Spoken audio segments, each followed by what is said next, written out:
think we're almost all here, so woohoo. Yeah, Okay, let's get Paula's the only one missing. yeah, yeah.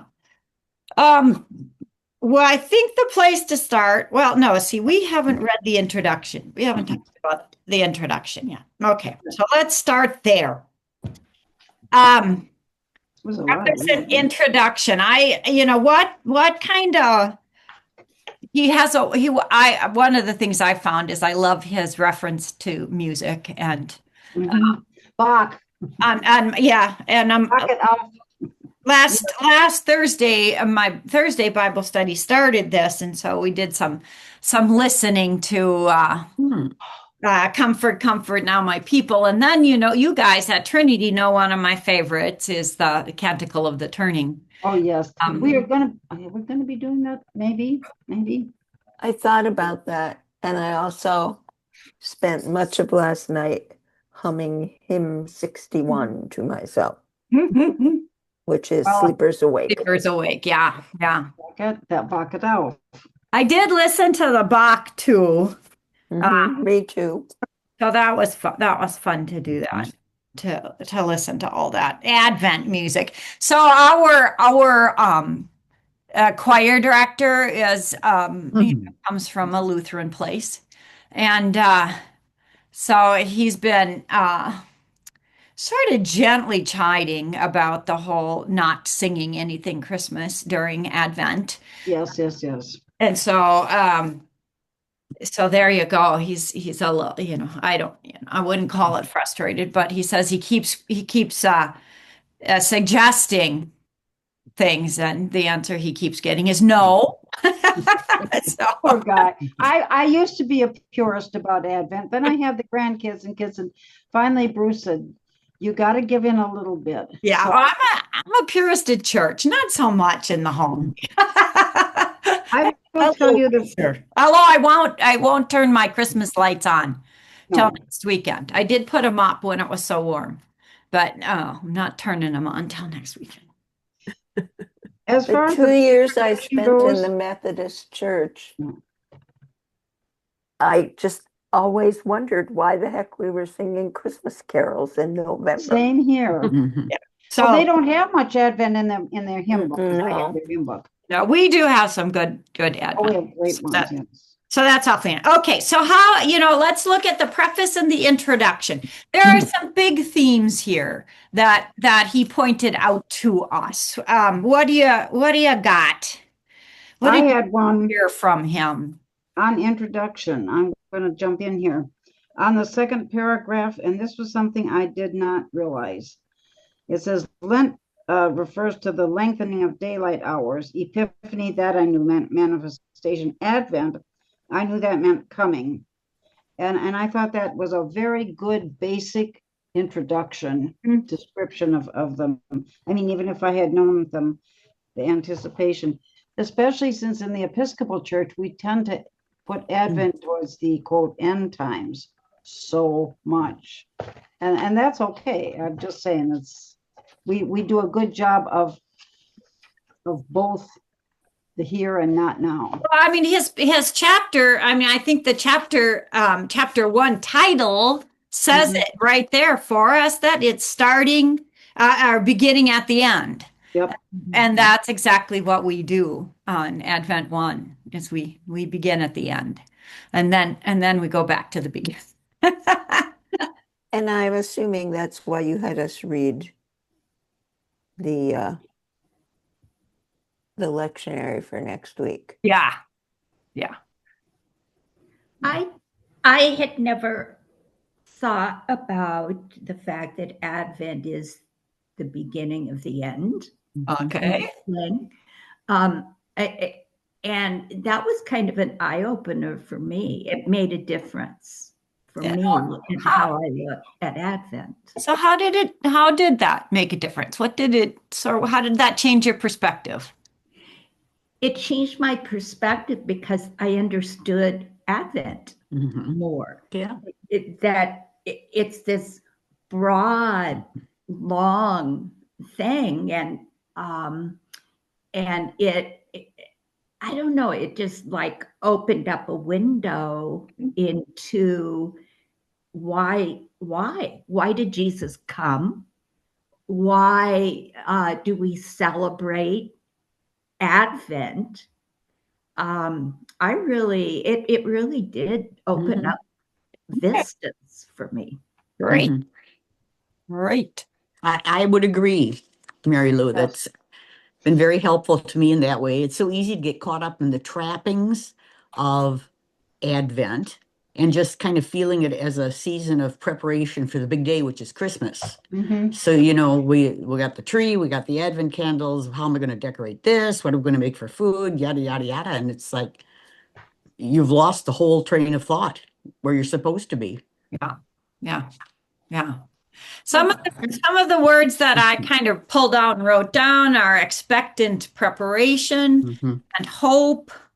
Um, I mean, he says, get ready to meet your God. Yeah. Yeah, I kind of really love that. I thought the one thing he really did well, and I guess it's jumping past the introduction, but it's something I put a lot of notes in as we will maybe get to later today. The concept that while we talk about end times, I was thinking about our fundamentalist friends and their concept that, which don't really do Advent actually, but the concept that, end times left behind, that whole, you have to be ready or you will be left behind. I really like the way he did it in a gentle way that, and yet at the same time was going, people, I had not thought before, oh, he didn't exactly mean that. But Okay, let's put that over here yeah, we'll put so that that down back further. when we read the scripture passage, we can pay attention to those words. Um, I I go ahead, I thought her idea of Annetta and active, Kathleen. Okay. I thought her idea of active wait, or his idea, when he talked about active waiting, how it was really introspective. Mm, And I appreciated him saying, I'm really good at checking out how other people are doing it wrong. Yeah.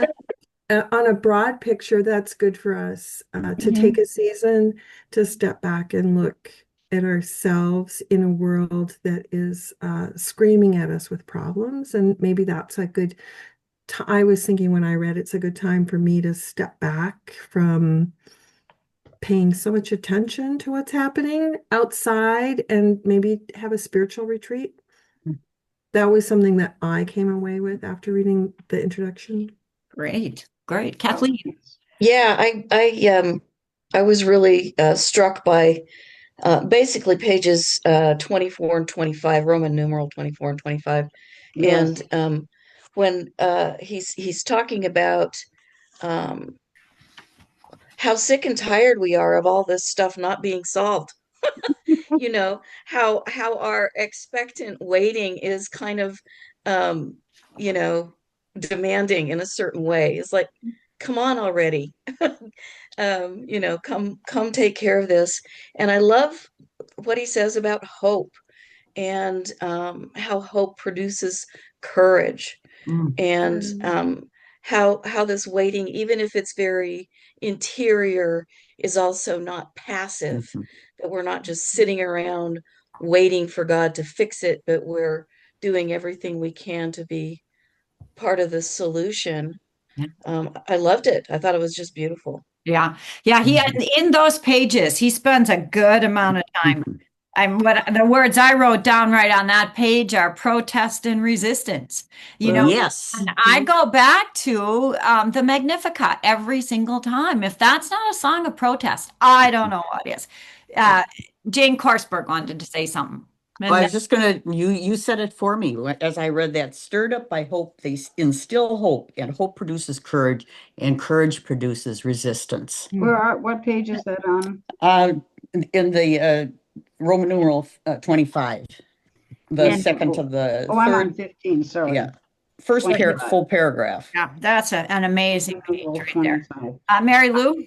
And the very last words on that page I loved: make ourselves available to Mm. God. Mm, Yeah, good stuff. Yeah. Isn't that a little bit scary? I mean, Yes. I Absolutely. think I mean, for me, that's what sort of pairs with the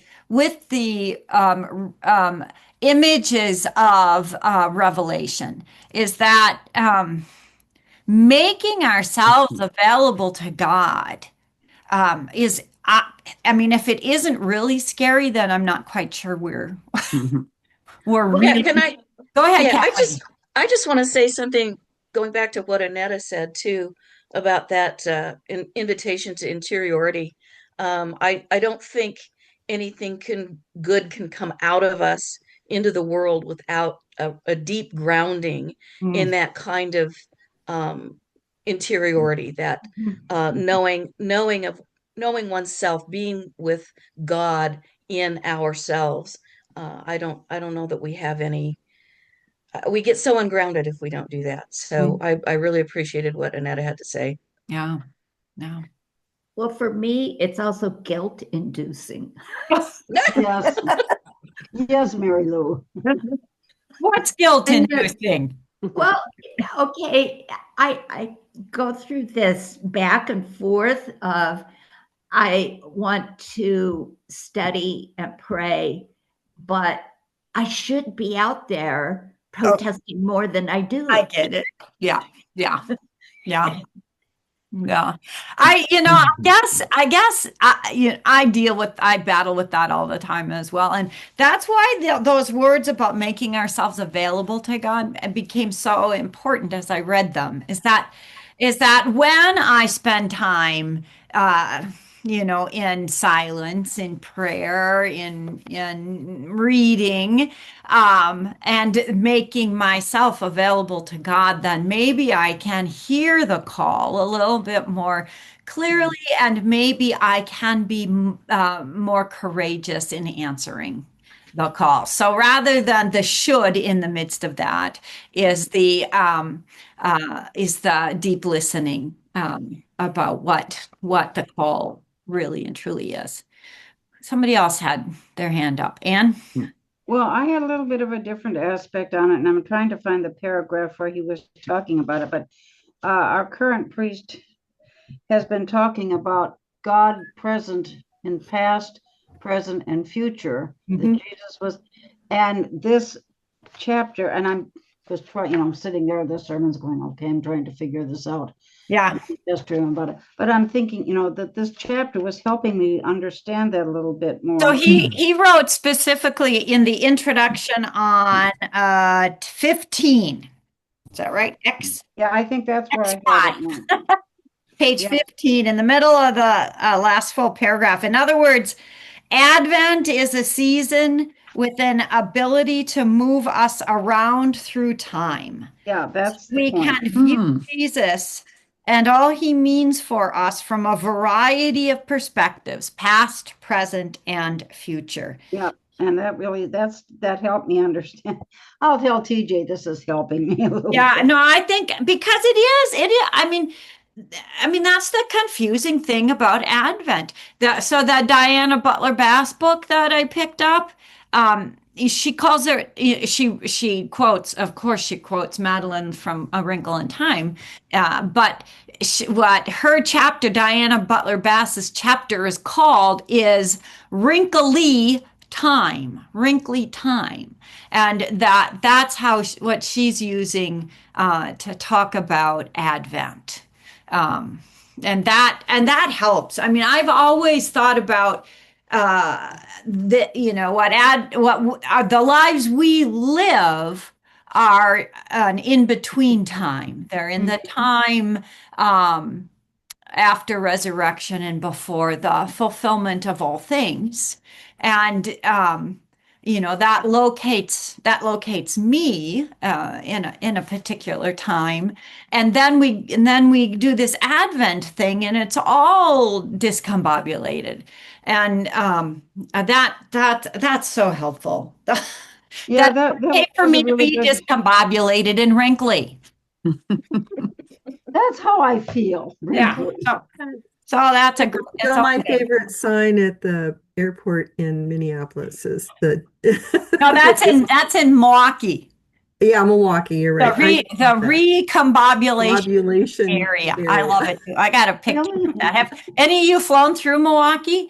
When you Yeah. Right. when you go when you Come out of TSA. yeah, you come out of where they, check all your stuff and you got to take your shoes or whatever you got to do to get through there. There's a big, huge sign that says recombobulation area. I love it. Just Yeah, classic. That's good. it is Where classic. is And that? I feel that way when I travel. Milwaukee Airport. Yeah, right. As you're on the inside of the security, then recombobulation. Yeah, that's it. Right. Oh my. I looked at this. It was interesting to read this introduction and think about the church calendar and how we keep repeating and Mhm. repeating Mhm. and repeating, and how good that is. Because then he talks about hope, but he also talks about how, I mean, he didn't talk about this specifically, but he did. In that circle of the church history where we are coming back to hope and waiting, and we go through this every year, around us, the world is falling apart Mm. and has been for how long? Yeah, yeah. And yet Forever. we continue to look for hope, and we continue to have hope, and we Mhm. continue to, try to make a difference and change the world. And yet, actually, it made me think the real thing is our hope is way in the future, even though it is also for today. So it's an It's now and interesting. not yet. I Yep. don't know if I'm making sense, but No, it's a exactly. big Yes, you are. picture, isn't it? Yeah, that's exactly the thing, I think. Yeah. And that's what takes us, how many years have we been at this? Mm. To I mean, not only to wrap our minds around it, because I'm not sure. As soon as I think I wrap my mind around it, it's gone. Mhm.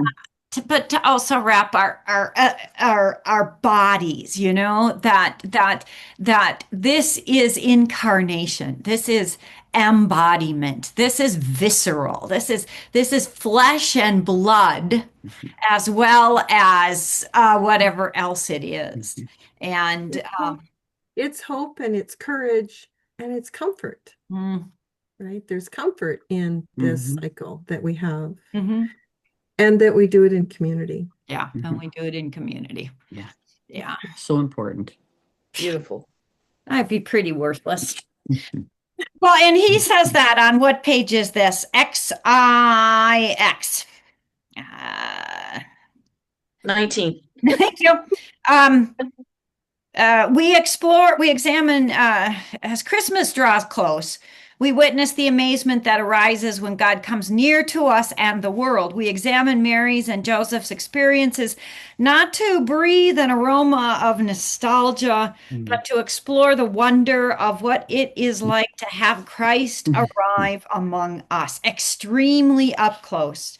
What is our response? How do we participate? How do we describe what is going on at Christmas?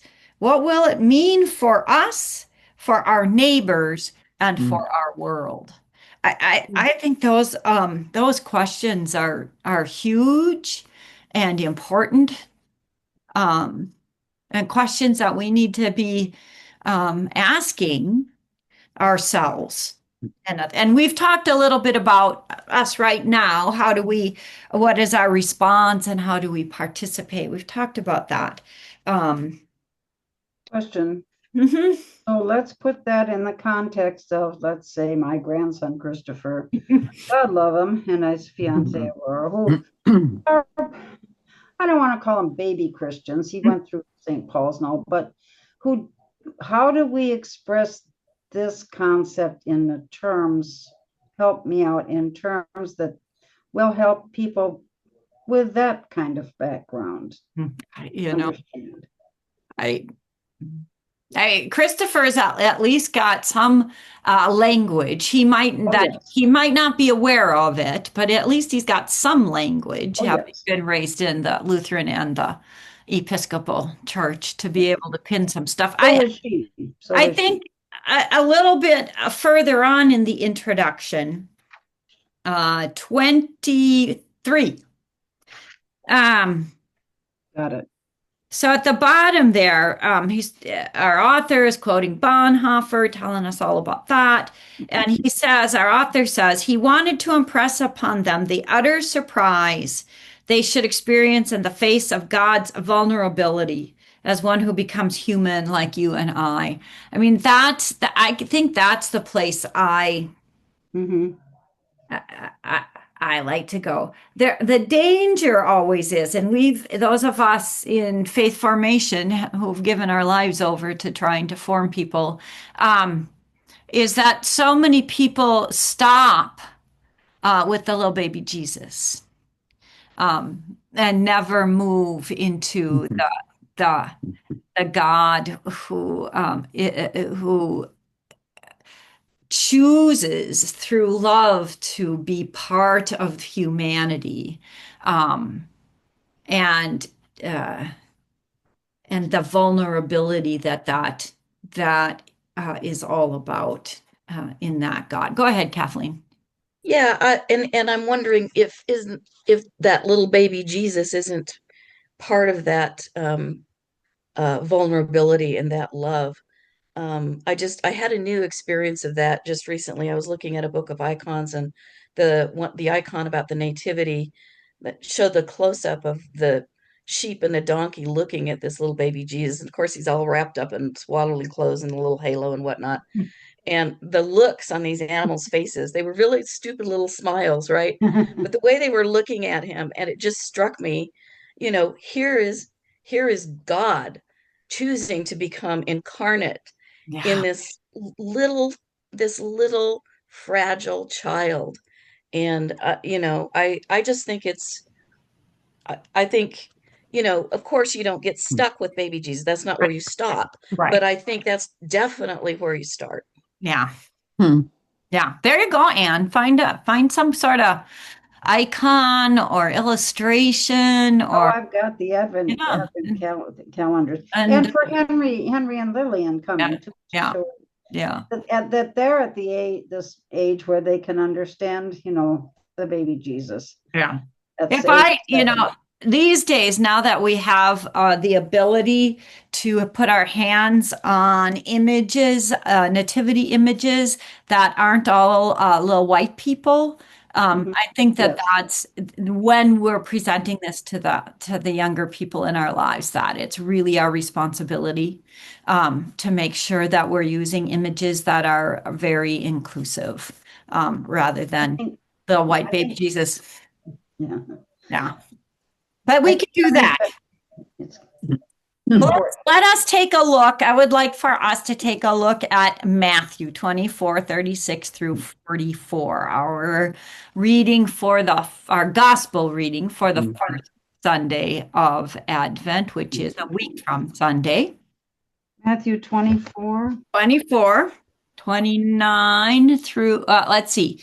He's got us reading 29 through 44. The piece that we read in church is 36 through 44, but I would like us to read 29 through 44. Does anybody have that open in front of them? I do. I do. Okay, so why don't Anne, you get started, and then Mary Lou, you pick it up and finish it. I'm reading out of the New Interpreter Study Bible. Immediately after the suffering of these, is that where it is? The suffering of these days, the sun will be darkened, the moon will not give its light, the stars will fall from heaven, and the powers of heaven will be shaken. Then the sign of the Son of Man will appear in heaven, and all the tribes of the earth will mourn. They will see the Son of Man coming on the clouds of heaven with power and great glory. He will send out his angels with a loud trumpet call. They will gather his elect from the four winds, from one end of heaven to the other. 32.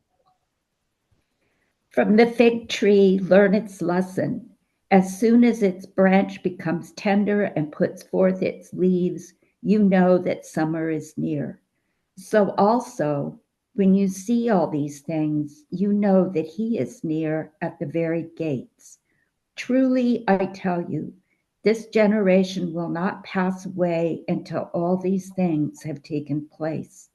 Heaven and earth will pass away, but my words will not pass away.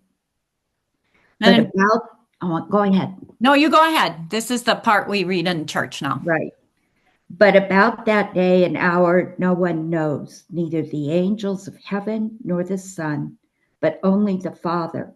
For as the days of Noah were, so will be the coming of the Son of Man.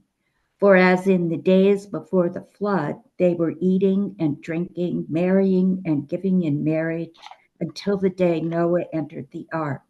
And they knew nothing until the flood came and swept them all away. So too will be the coming of the Son of Man. Then two will be in the field, one will be taken and one will be left. Two women will be grinding meal together, one will be taken and one will be left. Keep awake, therefore, for you do not know on what day your Lord is coming. But understand this, if the owner of the house had known in what part of the night the thief was coming, he would have stayed awake and would not have let his house be broken into.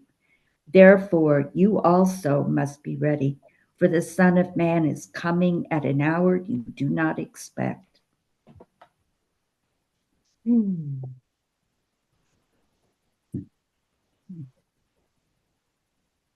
What do And you, that's where we get into trouble with some of the interpretations. so what do you hear new? What do you hear in this reading that maybe you, after having read Matthew Skinner's reflections on this or just hearing it, what do you hear new or differently than you've heard in I that, really, I really like, 68 times I've heard this read on Sunday morning. Go ahead, Kathleen. yeah, I really like that he sort of defuses the whole notion that of the rapture, right? Yes. That's what I was going to say. Yes, Yeah, he Yeah, sure does. Yeah. yeah, that not was in there. And helpful. every mainline scholar will do that because it just is not in scripture. Hmm. That's a made up concept, a made up line of thinking, and it's not there in scripture. So, what do we do But with it says so right here. yeah, so what do we do with those words? And I really appreciated his saying, what did he say? That, it doesn't say, oh, on page 18 at the top, Jesus doesn't specify whether it's better to be left or taken. Yeah, Yeah. that was the part That's that hit not me. the purpose of this passage. Jesus appears much more interested in instilling a sense of urgent watchfulness. Well, and I love how in the middle of all this talking about the signs of the sun and the moon and the stars and all these things that are happening, these scary things, and then he compares it to a fig tree Yeah, putting out its branch as soon as it becomes tender and puts forth its leaves, and you know that summer is near, such a tender, beautiful time of year. Mm. But then I think about Jesus and the fig tree on his way when he's in Jerusalem, yes. Mhm. fig Curses the tree tree. that he curses. Mm. So, He to me, uses, there's a tie-in somehow there. I'm not sure how, but that's exactly where my head went. Huh. So is this the light it's always darkest before the light kind of thing?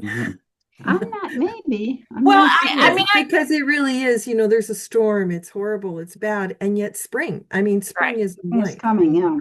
Well, and we know that this story, this Matthew story, was told after the destruction of the temple.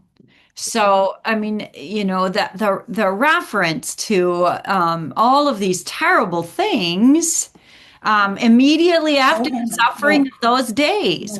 Suffering of what days? Isn't this Lent? Hmm? Isn't this Lent? I mean, this is No. doesn't it ties Advent to Lent because we're seeing the end, like at the darkness of Lent, and where Right. you're looking to hope. I just see so Yeah. many Yeah. ties. No, I think you're right there. we also need to remember that reference to all these terrible things happened, right? It happened. Mhm. They're Yes. they're just coming out after all of that. I mean, it's happened twice now. And Yeah, but it's happening Mm, as yeah, Yes. yeah. The Sharon? cycle. well, I was just thinking that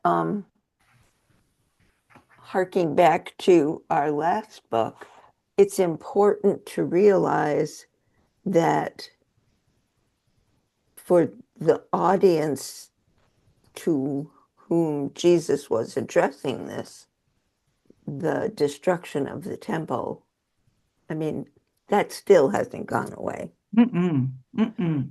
And very. and that would have been of paramount importance because where do you make these sacrifices now?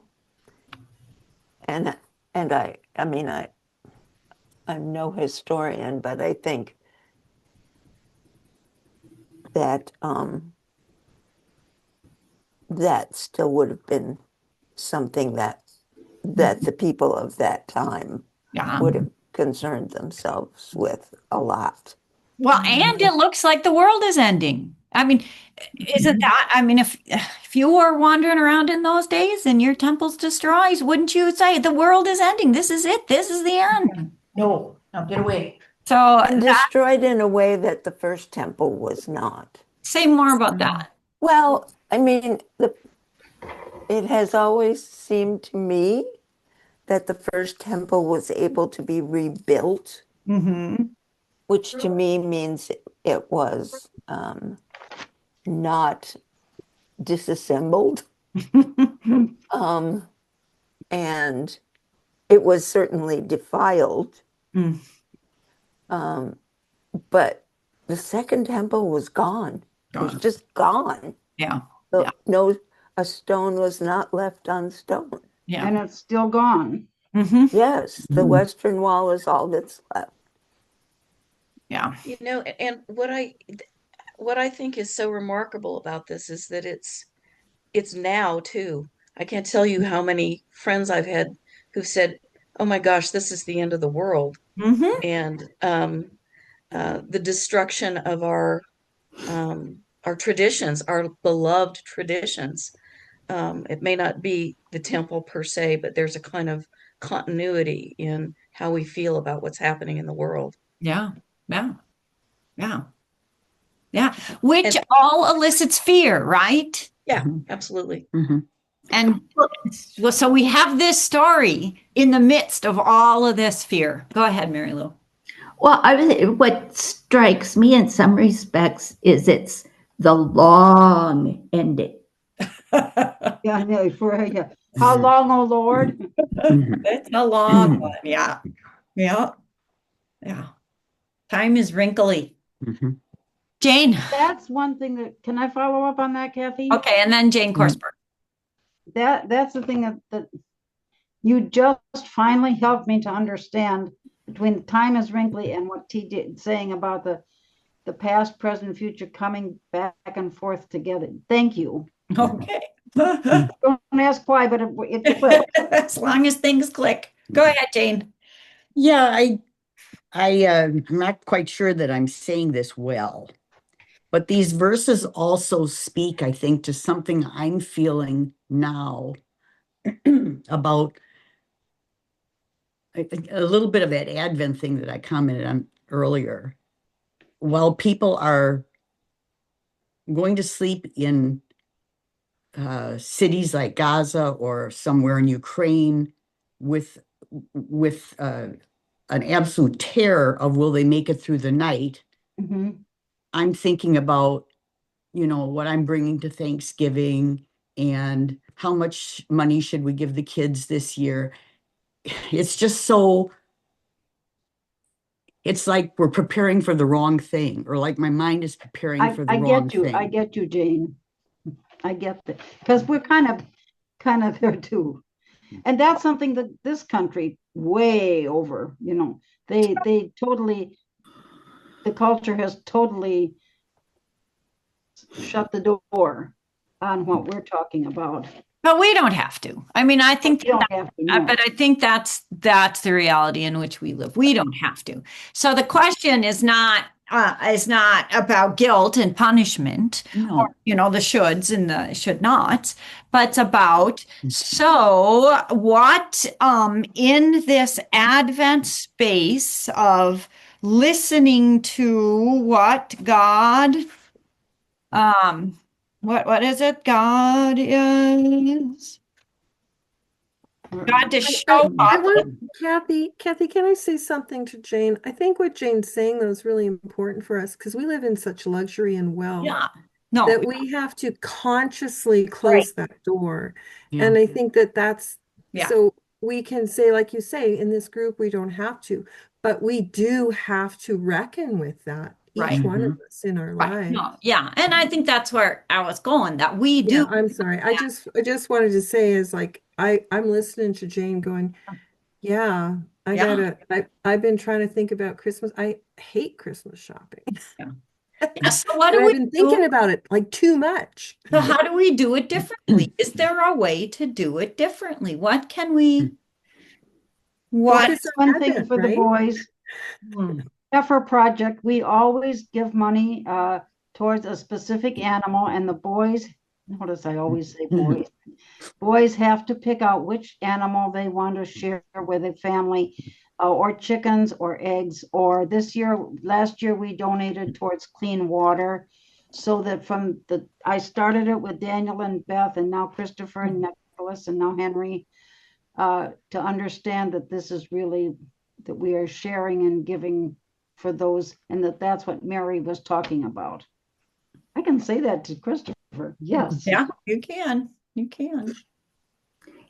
I love Yeah, that. I was just thinking too about how to make the whole Christmas preparation thing be not so, I guess, for lack of a better word, secular. Mhm. I think when we just bring God into it, when we bring Jesus into it, when we're um, doing our shopping and our preparations, if we just invite God into that whole thing and understand that these gifts are about love, and think about it that way.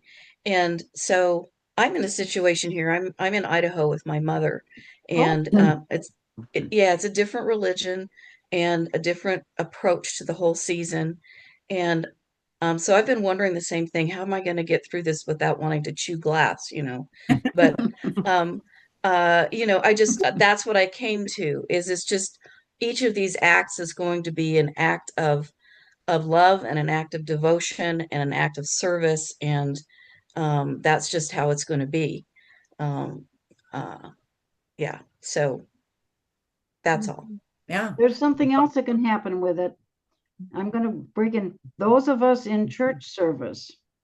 My family, Christmas was about music, church first, music. Anything else was afterwards. We never talked about gifts until after Christmas morning mass. And my dad, it was about, and that can be a danger too. That can be secularized, where it's all about doing that rather than seeing, as I'm working on, seeing that it's God that we're waiting for, that we are, who is also with us now, as I'm getting. But it's both ways, as you can get wrapped up in the non-shopping business just as badly. Yeah. And yeah, Christmas has always been about the other for us, Yeah. but it can be dangerous both ways. It's a lifetime walk, isn't it? Yes, yes, madam. Surely is. I'm Yeah. just learning.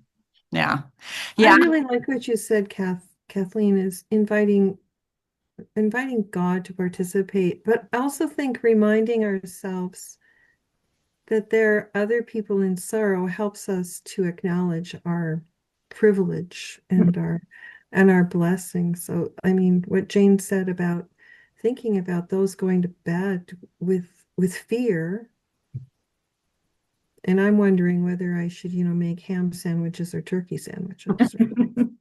It's a real conflict, and it reminds me, yeah, it's good Yeah, to reflect on these things. Thank you. Mhm. Yeah, I think God is in all of it, and I don't think Of course. buying a little toy for one of the great grandchildren is God is in that as much as God is in whatever we pray for or contribute to people who are in real need, as opposed to, Yeah, Yeah. you're right. It's our love, family. like you said, love. Yeah, We're showing yeah, love. We're giving love. We're acting in love. yeah. Can, This grandma's going to act in love with girl things for the first time.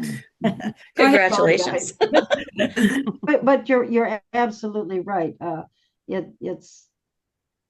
It's about acting in love either way, whatever you do. Like next week, we're going to be wrapping toys for the kids in the kids whose parents are in jail, and that helping others to discover that that's what love is about, and at the same time that yes, this grandma needs a pair of black slacks for Christmas, please. And that's a need, believe me. Go ahead, Mary Lou. She's been. well, um, this is a different direction, and it comes from Amy Jill, influence. I was reading something recently that said we have so whitewashed Christmas. Think about it, a stable, a stable. A stable is not clean. A Mhm. stable is not, we're so wrapped up in this whitewashed Christmas, and we forget about, I don't know, the dirt Mhm, and the true mhm, place where this happened. mhm. That's kind of mind-boggling. Yeah. A stable rood. Yeah.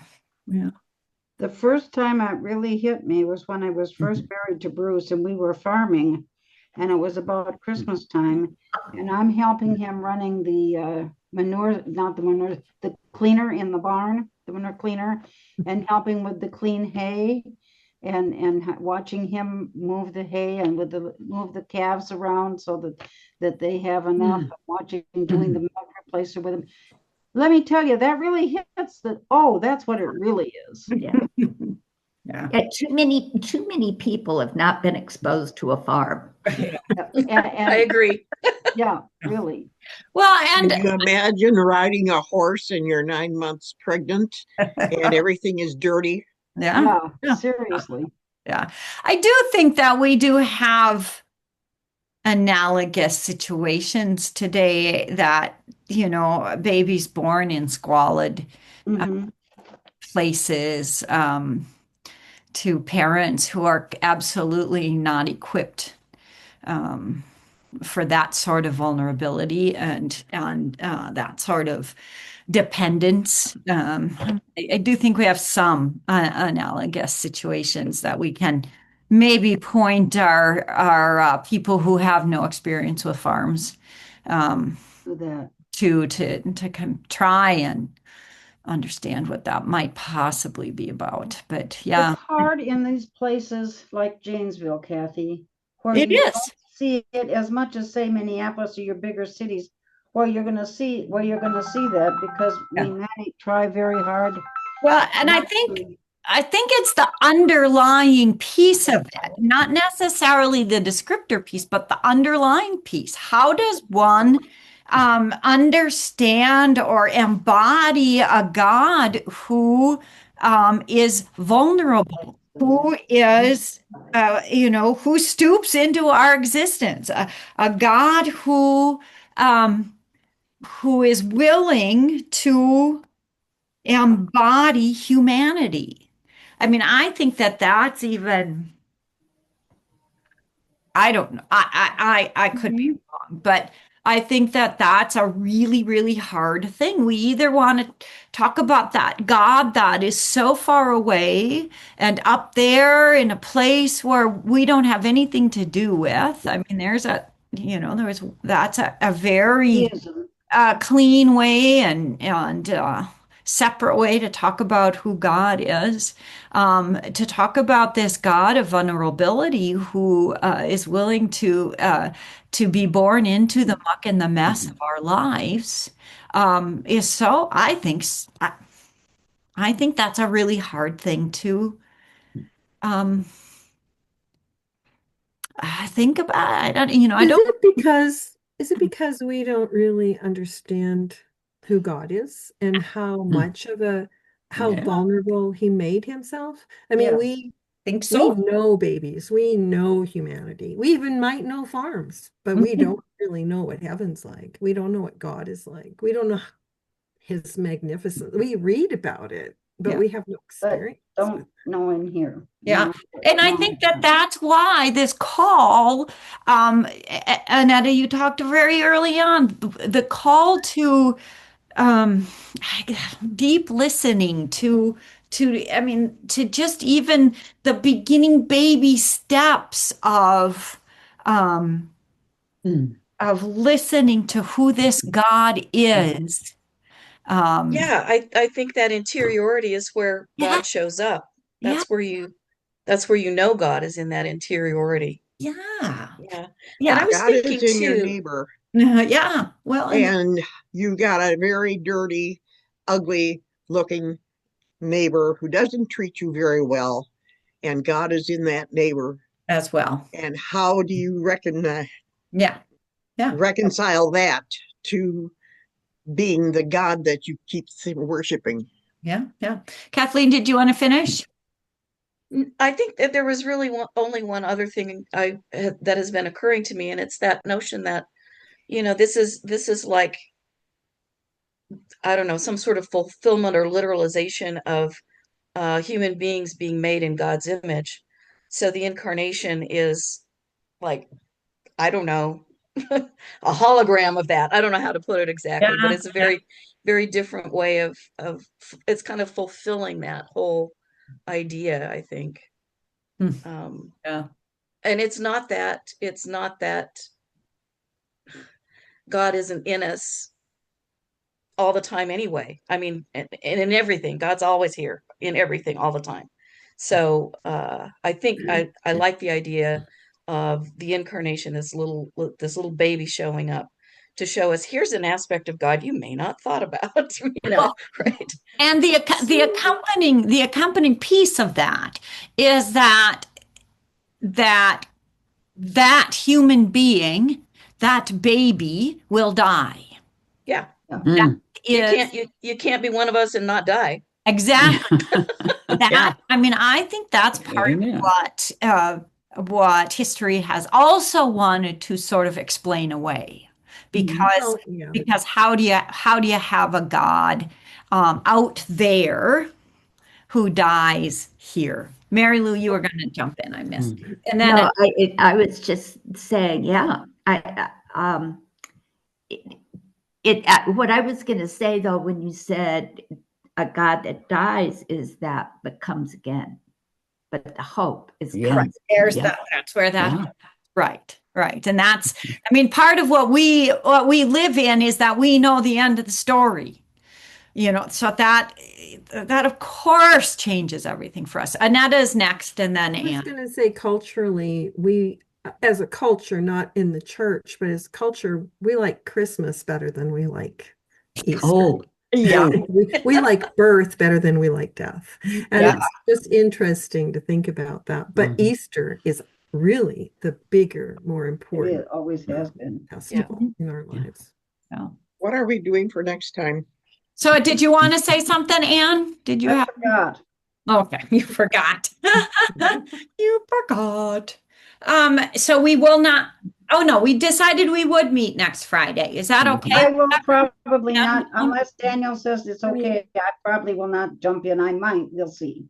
Any- Kids will be here, so. Okay, yeah, yeah, I'm here. yeah. So that sounds good. So read chapter 2. Um, so we'll be a week ahead in Advent, but I think that'll serve us well because we'll, kind of see a little bit of maybe have a little bit of a larger, Lectionary readings, okay. yeah, and the lectionary readings for Okay. that too, because the lectionary readings change perspective a little bit as we Mhm. move. Quick, So, quick last prayer for everybody. Um, Okay.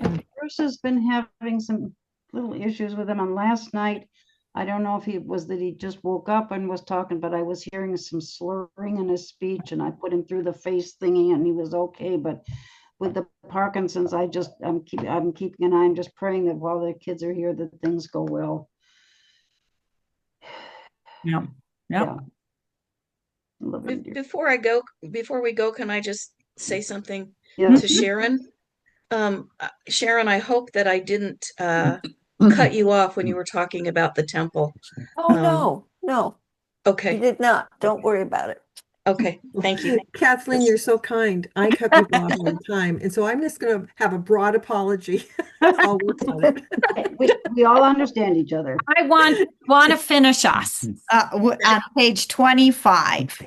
We've talked about this, but I think it's just so incredibly important. On the introduction or chapter one? Chapter 25, chapter 1, the last page. Advent gives us an opportunity to know that our redemption is both already underway and not yet complete. That's the wrinkly time that we live in. And then we pay attention to God's commitment to accompany us. We stay alert to who God has called us to be and what God has called us to do. We are the agents of God's subversive intentions. I think we should all write that on a sticky note and put it on our mirrors. We are the agents of God's subversive intentions. I think I love it. How we deal with the conundrum of Christmas. Just remind ourselves, we are agents of God's subversive intentions. And That'll preach. So many people don't want to hear that word.